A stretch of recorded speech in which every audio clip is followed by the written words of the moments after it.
आज के इस आधुनिक युग में मेडिकल साइंस में जितनी तरक्की हुई है उतनी शायद ही किसी और फील्ड में हुई होगी। लेकिन क्या आपको पता है, आज से कई शताब्दियों पहले इलाज का एक ऐसा सिस्टम था जिसे हम आयुर्वेद के नाम से जानते हैं।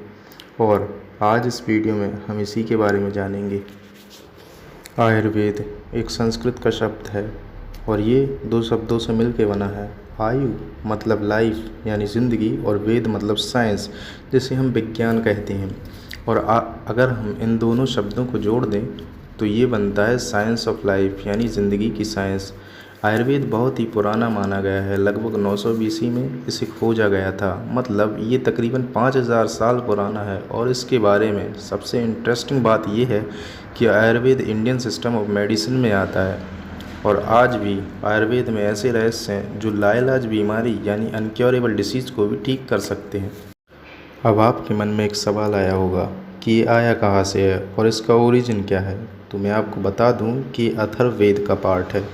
और पौराणिक मान्यताओं के अनुसार ब्रह्मा जी जिन्होंने सृष्टि की रचना की है, उन्होंने ये ज्ञान ब्रह्मांड में प्रवाहित किया था। और इसे लिखने वाले ऋषि का नाम अथर्व ऋषि था, इसलिए इस वेद का नाम अथर्ववेद पड़ा। इस वेद का ही एक छोटा सा हिस्सा है आयुर्वेद। विश्वविख्यात महर्षि वेद व्यास, जो कि भगवान विष्णु के अवतार माने जाते हैं, उन्होंने आयुर्वेद को डिस्क्राइब किया था और लिखा था। वैदिक संतों ने वेदों में से आयुर्वेद के पैसेजेस को अलग करके उसकी दूसरी किताब लिखी जिसे हम आज आयुर्वेद के नाम से जानते हैं। उन किताबों में जो सबसे पुरानी है उसे अत्रेय संहिता कहते हैं। इसके अलावा भी दो ऐसी रचनाएं हैं जो आज भी ब्रह्मांड में एग्जिस्ट करती हैं, जिनके नाम हैं चरक संहिता और सुश्रुत संहिता। इन दोनों को मिलाकर एक और रचना बनाई गई जिसे हम अष्टांग हृदया के नाम से जानते हैं। अष्टांग हृदया के बारे में किसी और वीडियो में डिटेल में बात करेंगे। अब आप सोचेंगे कि ये काम किस आधार पर करता है। तो अकॉर्डिंग टू आयुर्वेद हमारे शरीर 5 चीज़ों से मिलकर बने होते हैं, जिन्हें हम पंच तत्व या पंच महाभूत भी कहते हैं। इनमें स्पेस, एयर, फायर, वाटर और अर्थ, ये 5 चीज़ें आती हैं। ये 5 चीज़ें हमारे शरीर को एनर्जी प्रोवाइड करते हैं। इन अदर वर्ड्स, इनके बैलेंस की वजह से ही जीवन में है और इन्हीं के बैलेंस के से हम स्वस्थ भी रहते हैं।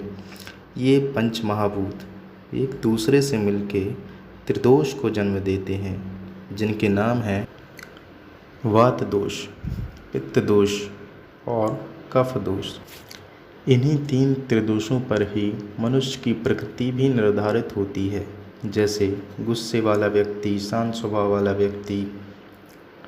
आयुर्वेद में इन्हीं त्रिदोषों और पंच तत्वों का बैलेंस बनाने का तरीका बताया गया है और इन्हीं को आधार मानकर उपचार किया जाता है। इनको बैलेंस करने के लिए जड़ी बूटी, चूर्ण, लेप, असवा, अरिष्टा जैसी चीज़ें मरीज़ को दी जाती हैं, जो कि नेचुरल पेड़ पौधों से उनके फूल, पत्ते, जड़ें इत्यादि से बनाए जाते हैं। आज की वीडियो में बस इतना ही। जय हिंद।